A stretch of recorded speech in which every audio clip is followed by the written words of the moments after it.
Hello everyone, JEE main PYQ question series की इस video में आपका स्वागत है। देखो इसमें दिया है a parallel plate capacitor was made with two rectangular plates each with a length of 3 centimetre and breadth of 1 centimetre. The distance between the plate is 3 micrometre. Out of the following which are the ways to increase the capacitance by the factor of 10।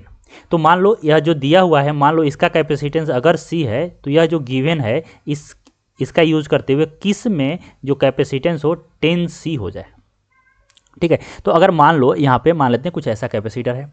अब क्या होगा यहाँ पे समझो बात को कि मान लेते हैं कि यह जो है यह ऐसे समझो यहाँ पे यह इसका जो लेंथ है यहाँ पे यह लेंथ है, मान लेते हैं इसे मैं B और इसे मान लेते हैं यहाँ से यहाँ तक लेंथ है वह L है। ठीक है, यह लेंथ हो गया मेरा L, यह यहाँ पे, और यह हो गया मेरा B और यह मेरा है D। ठीक है, यह हो गया। ठीक है, तो अगर हम कैपेसिटेंस बोलते हैं तो यह कितना होता है, तो यह होता है A epsilon not by D। ए क्या होता है, तो यह होता है एरिया ऑफ क्रॉस सेक्शन, यानी इस प्लेट का यह एरिया जो अपने को दिख रहा है ना, यह पूरा एरिया। तो यह कितना होगा बताओ, तो यह होगा LB फिर एप्सिलॉन नॉट बाई D क्या होता है, तो डिस्टेंस बिटवीन द प्लेट होता है, ऐसा कुछ है। तो अगर मैं इस वैल्यू को पुट करूं, मान लो देखो क्या है कि यहाँ पे सेंटीमीटर में है और यह भी सेंटीमीटर में है, जो गिवन है मेरा वह भी सारे के सारे क्या है सेंटीमीटर में है। उसी प्रकार से जो डिस्टेंस है यहाँ पे माइक्रोमीटर में है और यहाँ पे भी जो डिस्टेंस है वो सभी के सभी माइक्रोमीटर में है। तो अल्टीमेट क्या होगा कि जो यूनिट होगा वो बैलेंस हो जाएगा, कट पिट कर बैलेंस हो जाएगा। तो मेरे इसको सिर्फ न्यूमेरिकल वैल्यू पे फोकस करना है। तो यहाँ पे देखो अगर मैं बोलूँ जो गिवन है यहाँ पे अगर पुट करूँ तो कुल मिला के बोल सकता हूँ कि यहाँ पे L कितना है 3 सेंटीमीटर, B कितना है 1 सेंटीमीटर और यहाँ पे क्या है यह 3। बाकी यहाँ पे सब चीज़ जो भी है यूनिट वगैरह centimetre into centimetre by micrometre into epsilon naught, और यहाँ पे क्या हो गया यूनिट।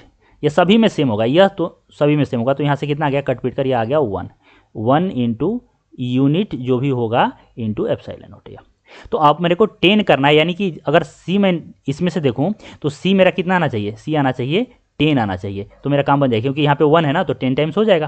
तो अब यहाँ पे देखो अगर यहाँ पे मैं C पे बात करूँ, सिर्फ यहाँ पे C डैश इसका मैं निकालूँ इसके लिए, तो कितना हो जाएगा, तो यह हो गया 30 इंटू 1, 30 इंटू 1 बाई 1, यानी ये हो गया 30 टाइम्स। तो यह तो होगा नहीं। दूसरा इसमें देखो, इसमें निकालता हूँ तो इसमें कितना होगा बताओ, तो 3 इंटू 1 बाई 30, तो यह तो हो गया भाई 1/10, यह भी नहीं होगा। ठीक है, इसमें बात कर लेते हैं, C में बात करें तो C में कितना हुआ, C में हो गया 6 इंटू 5 बाई 3, यह कितना हो गया, यह 10 आ गया, यह 10 आ गया भाई, यानी कि यह तो है, यानी कि C तो अपना है। C से हम लोग क्या करेंगे 10 टाइम इंक्रीज कर सकते हैं। D देखो, D में देखें तो D में कितना है 1 इंटू 1/10, यानी 1/10, यानी यह भी नहीं होगा। E देख लेते हैं, E में कितना आ रहा है, इधर देख लेते हैं E में, इधर, तो यह कितना हो गया, C जो होगा वह 5 इंटू 2/1, यानी कि यह भी आ गया 10 भाई। लेकिन यह भी सही है, यानी यह दोनों सेटअप क्या कर रहे हैं 10 टाइम्स कैपेसिटेंस को बढ़ा दे रहे हैं। यानी जो आंसर होगा वो होगा C एंड E, यानी जो ऑप्शन है वो है 4।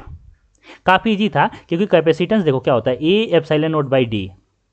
ठीक है, तो हम लोग देखो यह तो सभी में सेम होगा और सभी का जो लेंथ और ब्रेथ है उसका जो यूनिट है वह सेंटीमीटर ही है, तो सोचना ही नहीं है कुछ। यहाँ पे मैंने निकाला कि 1 यूनिट आ रहा है तो यहाँ पे 10 यूनिट आना चाहिए, तो मैंने वही चेक कर लिया कि इसमें 10 यूनिट आ रहा है, वही मेरा आंसर होगा।